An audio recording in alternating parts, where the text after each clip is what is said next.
Okay, guys, welcome back to Social Studies. Today we're going to be talking about a pretty heavy topic in American history. We're not only going to be talking about Texas today, but just all of the United States. Our goal today is to be able to identify slavery in the southern U.S. So, our agenda for today is we got some new vocab words that we did for the do now. You should have already done the do now by now, but if you haven't, go ahead and pause the video and do that now. After that, we're going to take some notes on slavery in the United States, and then we're going to create some study tools for our upcoming CSA next week. This unit test will cover everything from basically everything we've talked about in January, early statehood and the Republic of Texas, all the way through the stuff we're talking about today. So here are the vocabulary words that you need to be able to identify. Like I said, if you haven't done the do now, please go ahead and do it. You'll be using the index and the glossary to find the definition to these words.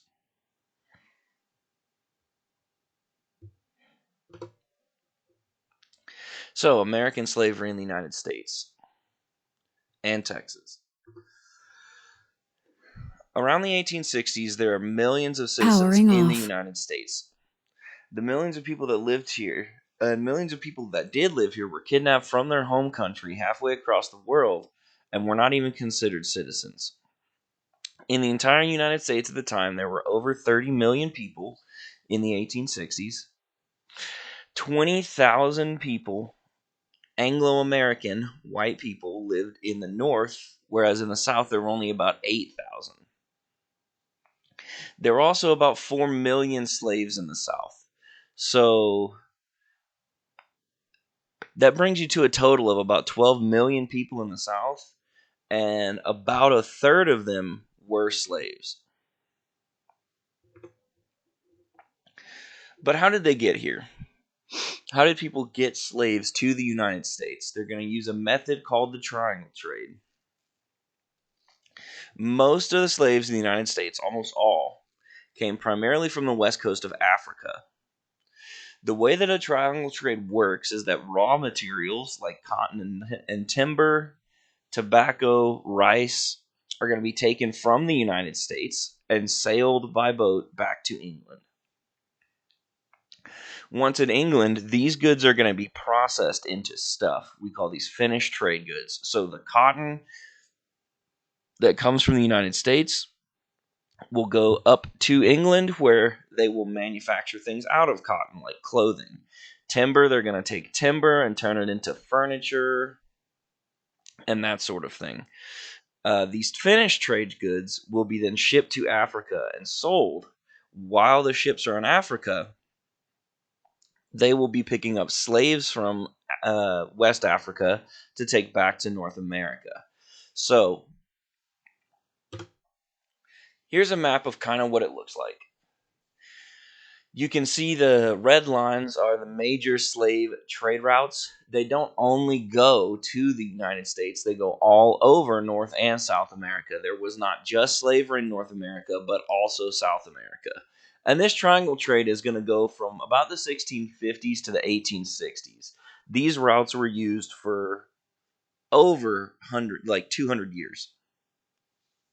Millions and millions of people were taken to the Americas to be slaves.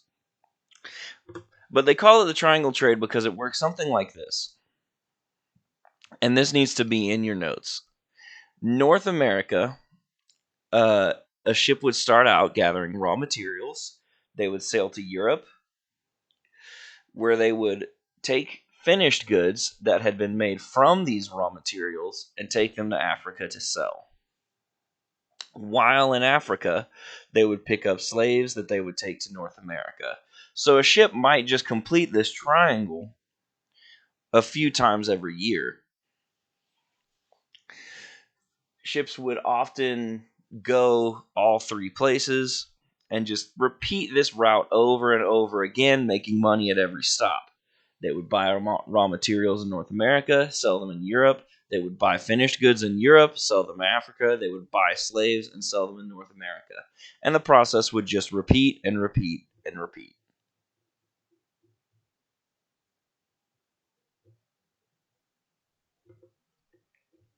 So the population distribution in the United States. Most slaves lived in the southern half of the United States. So the states that would have been south of Maryland. Georgia, Mississippi, Louisiana, Alabama, what we call the South in the United States now. There were slaves in the North, but the number was much smaller.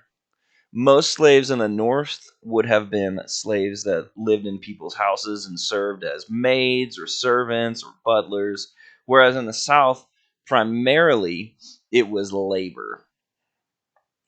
The South had slowly been sold, slaves would be sold in the South to increase cotton production mostly. Cotton was the primary export. The number one thing that the United States sold to make money was cotton. But there was also like tobacco, indigo, other cash crops that would be on these plantations in the South, these massive farms. So the slaves would go to the lower South, Georgia, Alabama, Mississippi, North and South Carolina, Louisiana, and the upper South is going to primarily grow the tobacco and the food for the lower South to use while producing cotton.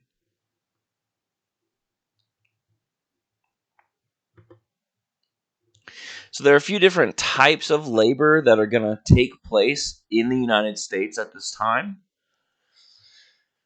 Most men are going to end up completing a lot of the manual labor in the fields. This could include pulling weeds, picking cotton, cutting sugar cane, planting crops, much more. This is all of the work that's going to be happening on the plantations. Sugar plantations were especially dangerous and deadly for slaves in the South. After somebody had been taken across one of these boats and sold as a slave in the United States, it was expected that slave would live about 7 years until they were literally worked to death. It was a very brutal lifestyle.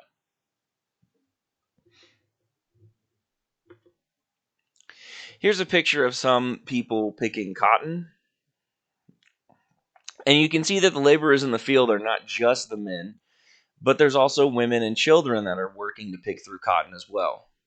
And picking cotton is hard work. If you've never seen a cotton plant, um, the cotton itself will grow in like a little bud, and in the middle of this bud, there's like a burr, like a sharp piece of wood. And so a lot of times people that picked cotton, their hands would be torn up and cut from all these little burrs that they would have to pull the cotton apart from. Other slaves worked just as hard in different places.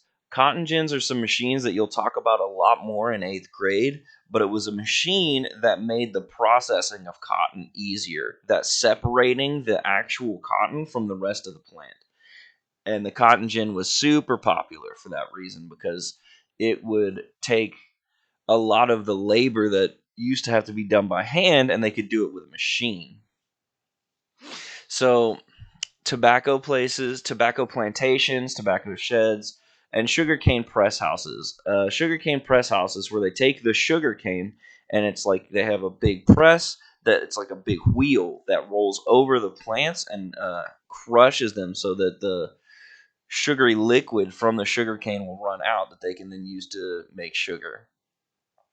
There's also domestic slaves in the South as well: maids, manservants, cooks, nannies, and many more responsibilities. The work in some of these more domestic jobs wasn't quite as physical. If you were a slave that was a maid or manservant, most of your day would be doing laundry, cooking meals, just general care and cleaning of the house, that sort of thing. These slaves would often live in the same house as the masters, the people that owned them, the Anglo American people that owned them, and they would usually be watched much more closely than other slaves. So here's a picture of an overseer, a white man whose job it was to make sure the slaves did the labor they were supposed to do, watching a bunch of men plow a field by hand. Continuing on with the different types of slaves, Some slaves would get a little bit more educated. Most slaves could not even read, but some slaves, depending on the job they were in and the masters that owned them, would get training on different jobs. So they might be secretaries, carpenters, blacksmiths, mechanics, cooks. Education for a lot of slaves was actually against the law. In a lot of states in the South, it was illegal for slaves to learn how to read or write.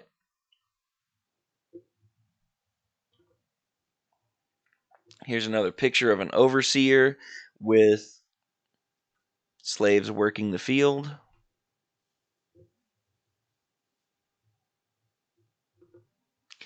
And I've said this word a few times, so let's go ahead and define what an overseer is. An overseer was like a job title. It was a person that was hired to manage the slave population on a plantation. Um,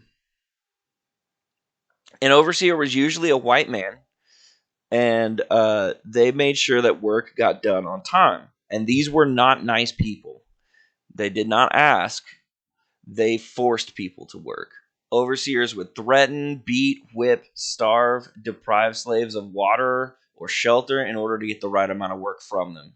Slaves that did not do what they were supposed to do when they were supposed to do it were literally tortured. They could have been locked inside of a shed. They could have been, some slaves were even buried in boxes and had to wait for hours and hours in there. They were beaten, whipped. They wouldn't be given food or water. It was brutal and horrible.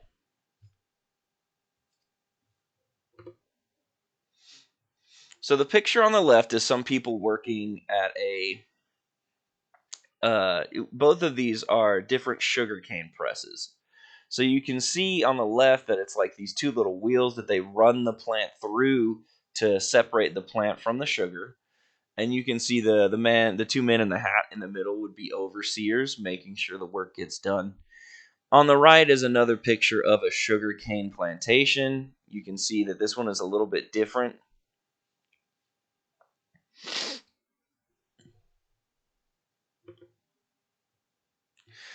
But the day of a normal slave would be a long day. They would be woken up really early in the morning, usually about the time the sun came up, or maybe even a little bit earlier. So, like, depending on where you are in the South, it could be anywhere from like 4 to 5 a.m., 6 a.m. And immediately, as soon as they wake up, they'd be forced to work. They might not even be able to eat breakfast. They would work for hours and hours on end. They didn't get lunch breaks, they didn't get breaks. They were forced to work these long, long hours.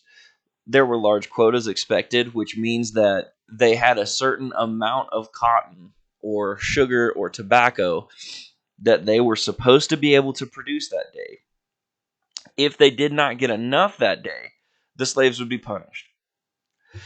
They were given very little time to socialize or spend time with their families. It was wake up and work all day and until it was too dark to work.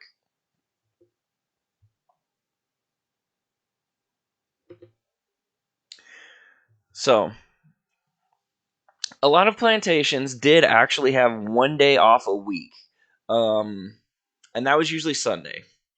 In the United States at the time, North and South, it was illegal to work on Sundays. So most of the masters that owned the slaves wouldn't be there on Sundays. They would be away on business or something like that. The plantation would be left in the hands of the wife. And on these days, the slaves would not be forced to work.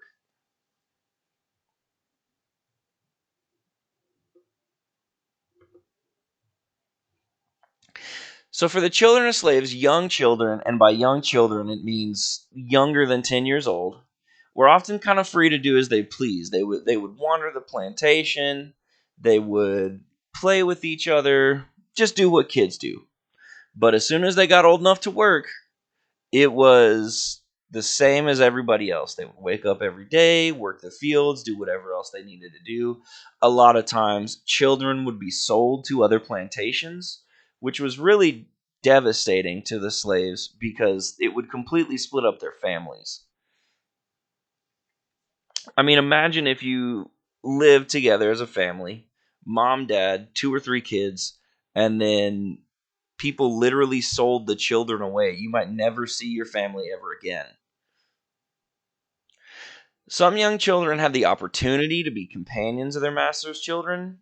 That means that they usually took on responsibility at a younger age. So if the slave owner had a child that was that young, they might play together with the other children, but the slave children would have to be a little bit more responsible. They would have to make sure that this kid didn't get hurt, that they were safe, that they washed their clothes, that they made their bed, that sort of thing.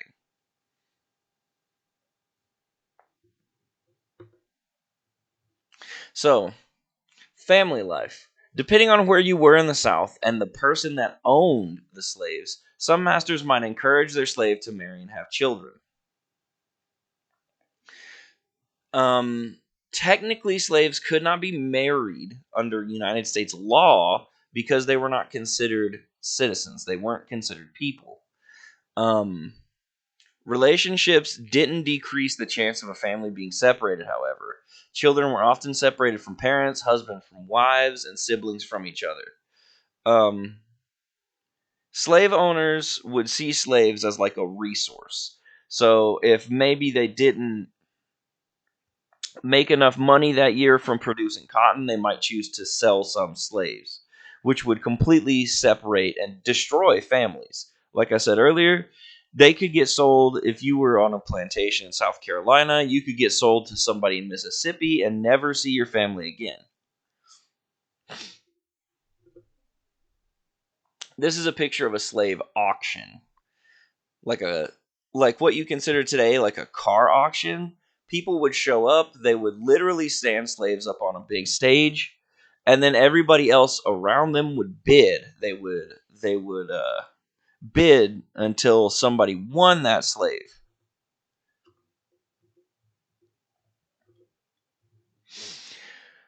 Slaves in the South would resist, and we'll talk about this when we get a little bit closer to the Civil War in a little bit more detail. But slaves had to endure some pretty brutal torture. Um, Unruly slaves might be branded in a certain way, or they may be kept in like a cell, like almost a prison cell. They'd be put in chains.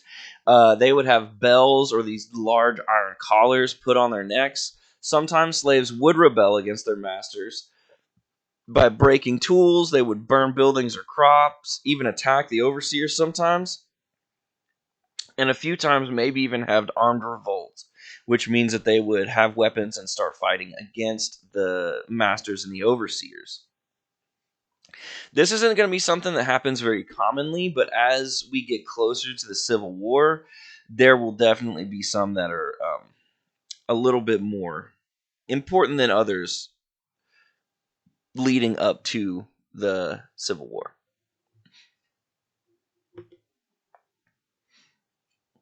And you can see here a man is being separated from his child by an overseer. The overseer is the man there with the whip. A lot of slaves were brutally beaten with whips, metal or wooden rods, all sorts of stuff. It was brutal. So this is an actual picture. This is a primary source of a man in the late 18, I believe it's 1890s, who was a former slave. He was a slave before the Civil War. And those things on his back there, those are scars from being whipped. Whenever these men would be whipped and forced to work, this scar tissue would build up on their back, and it was pretty painful.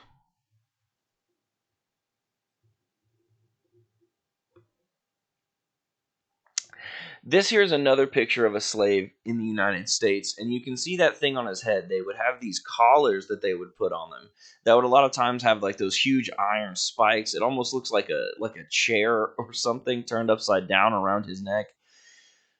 But they would wear these and put these on slaves that were a little bit more unruly or hard to control as a way to control them. Wearing this collar was seen as like a punishment. And there were a few different variations of this. Some would be heavier than others. Some might be weighted. Some would have bells on them.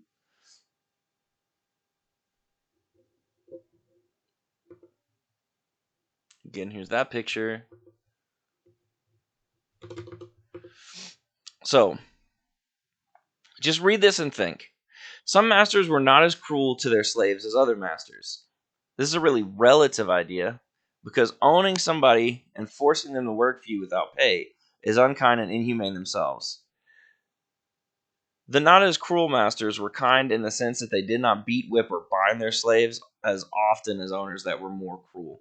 Slavery was like a sliding scale. It wasn't the same everywhere you went on every single plantation in every single state in the South. It was different. It depended on the way some of the owners felt. Some of the owners would be more kind, but some of them would be more brutal. So each different plantation kind of had its own rules and punishments.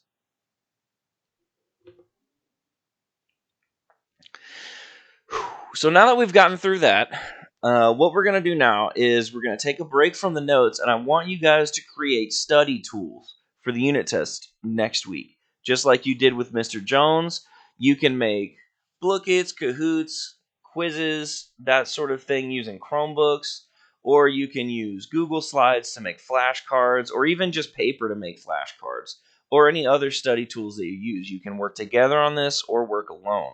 Okay, but the unit test next week is going to cover everything from the Republic of Texas through early statehood and slavery in the South. So use all of your notes to make this stuff. That unit test next week is going to be on Wednesday and Thursday, I believe. So depending on if you're odd or even, your test will be one of those days. Monday and Tuesday we'll probably have a little bit more time for a review. If you remember with Mr. Jones, you would do like those paper reviews. We'll have something similar for that to that for you guys next week. But for now, I want you guys to make tools for each other to use. Like I said, you can work together or you can work alone. And so this is a note more for the person watching this class. This video right here at the end of the slideshow you'll find in the separate tab is just a video of the lead up of things leading to the Civil War. So if you get done early making review tools, then you can watch this video from the beginning. And it's pretty long, so you won't get through the whole thing. And as far as notes for the rest of the class goes, this might be the last YouTube video you're watching from me. I have heard that we might be getting a new social studies teacher next week, so I guess we'll see. Thanks so much for watching, guys.